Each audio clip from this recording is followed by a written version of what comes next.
Zdravo svima, sa vama...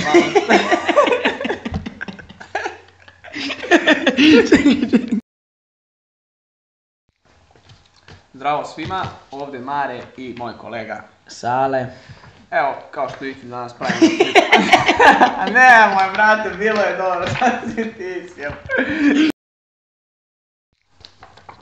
Pozdrav svima, sa vama su danas Mare i moj kolega Sale. Tako je. I danas krećemo s analizom Europskog prvenstva 2016. Počet ćemo kolega od grupe A. Šta misliš? A ne! Kako Čiro Blažović kaže, dolazi ovamo! Dođi vamo! Dođi vamo!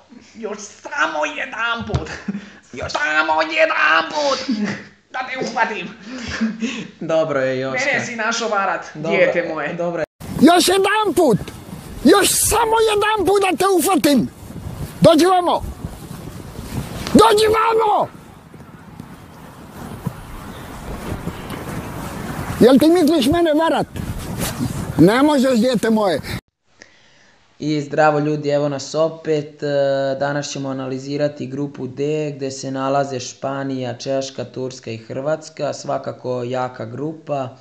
Svako može da pobedi svakog, pa počet ćemo od Španije. Ajde ti Mare, kreni sa Španijom.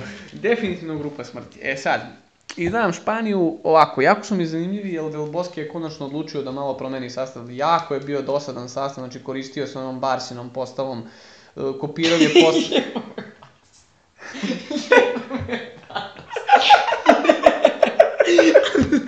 Ne, to mi smiješno. Šta je sam krenuo ovako dolu?